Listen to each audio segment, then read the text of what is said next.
General Vikram Singh Indian army के एक legend उनके सामने खड़े चेहरों को देख रहे थे। युवा, दृढ़, best of the best, elite soldiers. वो उन्हें ऑपरेशन थंडर स्ट्राइक के बारे में बताने वाले थे। जनरल विक्रम सिंह, हम पहले हमला करेंगे, हम जोर से हमला करेंगे, हम उन्हें खत्म कर देंगे। कमरा चुप था, सभी उनके शब्दों का भर सूख रहे थे। ऑपरेशन थंडर स्ट्राइक बहुत डारिंग था। 3 तरफ से हमला, जिसमें आर्मी, एयरफोर्स और नेवी शामिल थे। हर ग्रुप परफेक्ट सिंक में काम करेगा। उनका उद्देश्य एक स्विफ्ट और डिसीसिव विक्ट्री, कोई गलती की गुंजाइश नहीं। जनरल ने अपनी टीम को देखा। उनकी नजर captain Arjun Mehta, armoured corps की राइजिंग स्टार, और मेजर रिया वर्मा, एयरफोर्स की ब्रिलियंट स्ट्रैटेजिस्ट, पर की। मिशन की सफलता के लिए उनके रोल्स बहुत इंपॉर्टेंट थे।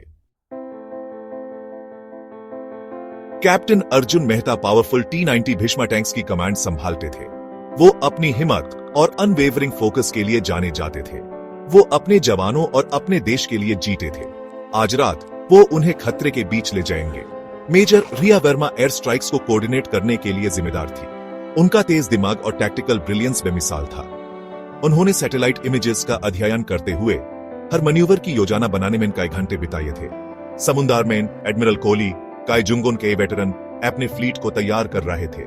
एनएस राजपूत डेडली टमाहॉक मिसाइल सिलेस अपना प्रकोप बरसाने के लिए तैयार था।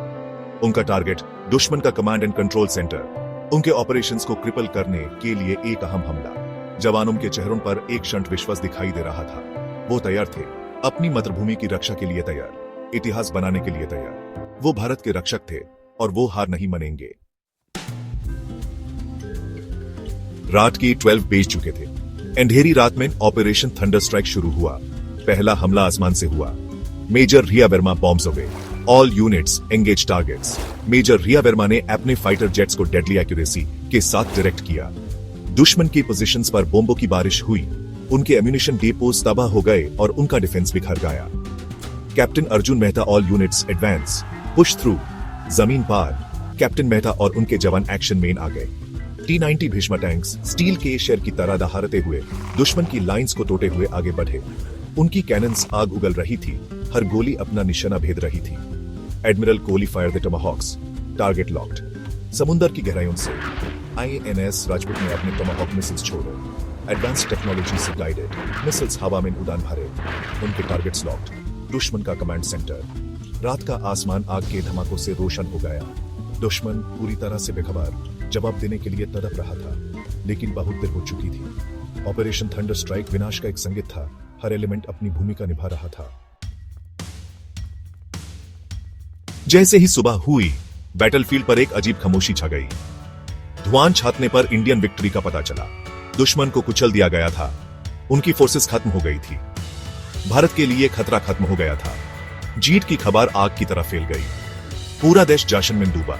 कैप्टन मेहता, मेजर वर्मा और एडमिरल कोहली हीरोज बनकर लौट आए। उनके नाम इंडियन मिलिट्री हिस्ट्री में लिख दिए गए। लेकिन जवानों के लिए सबसे बड़ा इनाम अपने देश की सुरक्षा थी। वो बहादुरी और दृढ़ता से लड़े थे। उन्होंने साबित कर दिया था कि भारत के साथ चटखनी नहीं की जा सकती। सुबह के आसमान में तिरंगा फहरा रहा था। यह एक शक्तिशाली प्रतीक था, एकता का, शक्ति का और अटूट साहस का। भारत जीत गया और उसकी आत्मा तिरंगे की तरह ऊंचा उड़ान भर रही थी।